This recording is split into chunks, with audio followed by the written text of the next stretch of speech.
Happy, beautiful, beautiful day, loved ones. I hope that you are finding ways to love on you, new ways to love on you. I hope that you are actively working to find ease and comfort in such a demanding world, okay?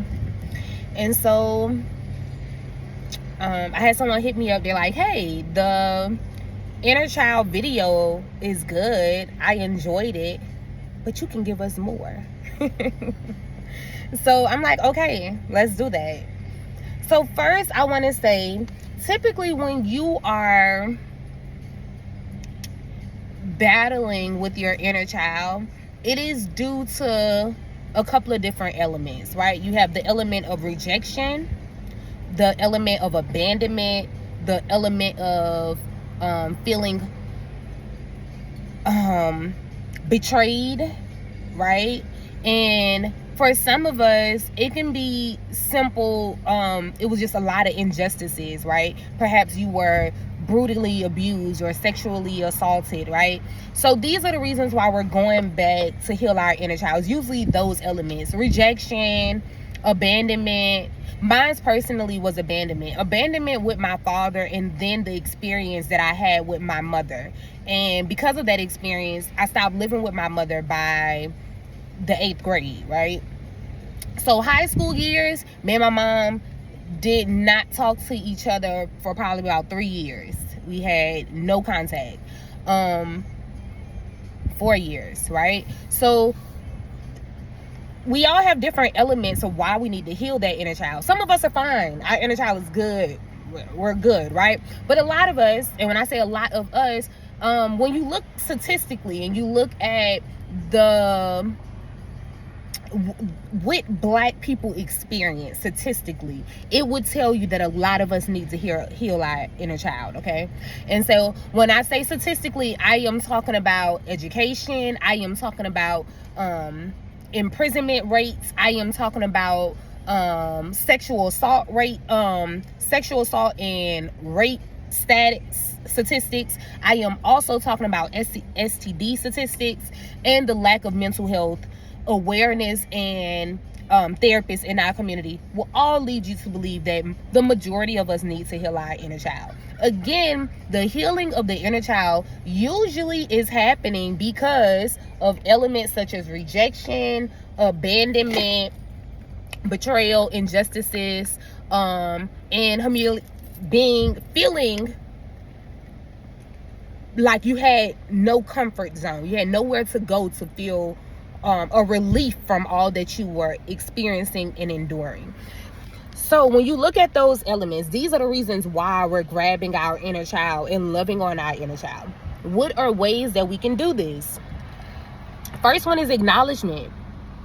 For me personally, life kept going and I never had acknowledged the rejection, the abandonment, the injustices that I experienced as an adolescent, especially because I joined the workforce really early and I just worked, went to school, and took care of my kid. So it took a couple of years before I even firstly acknowledged that my inner child needed some loving, right? So it took a second to even get there. So the first step, in my opinion, is acknowledgement. Really listening to the grievances of your inner child. What is wrong? Why did it happen? Going through and evaluating, doing some self-reflection on the experiences that you had as an adolescent. Some would say that ain't important. It's important because it's literally impacting and influencing how you view the world. How you view the world, how you interact with others, how you show up in the world, how you love on others, how you love on your kids, how you love on your spouse and your partners. It shows up in your life, right? So when we look at that element, that's why we're acknowledging and listening to our inner child to understand what is even the problem, okay? So acknowledgement, listening to the inner child. I cannot say enough how important it is to, and I've done both. I have literally done video vlogging of my life, and it's for me, right, where I'm literally talking about the experiences of feeling abandoned by my parents, and that in itself really helped me to release that data, that information, those grievances had to be released. For many years, I was the friend who never told her sob story. I always kept all that to myself. I buried it deep inside of me. So it's very important for me to acknowledge, listen to myself, and release. You can release through vlogging, doing video journaling, and handwriting journaling, writing a letter to your inner child. All of that is important in addressing your inner child conflict, okay? Then when you're moving past that, I always say, choose an activity that keeps you youthful. It really requires for you to be in a certain element and stage, right? And for mine is skating. I think it's that's what I do. It challenges my brain. It keeps me young. I have to have my core engaged. That is very important. Find an activity, something, that allows for you to connect with that inner child. Most of us are like work. There's no play. Add that in there. Add that playtime in there as if you was a kid. A part of a student's schedule, it requires for them to have recess time. It requires for them to have some type of physical activity, a moment to escape from just the academic work. So treat yourself like a child. Make sure that you adhere to the playfulness in you. Don't hesitate to do certain activities that will help you to engage back with your inner child, whether it's going to the park, bike riding. Just think about activities that you did when you were really young that you haven't even touched since then, okay? So that is another element to engage with your inner child. Also, when you are correcting your behavior, be mindful on how you are connecting with your inner child.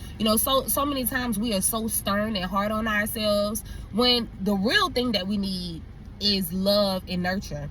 Okay, I'm not telling you to do this. This is what I do, right? I have a little doll, just like this big, and I keep her with me.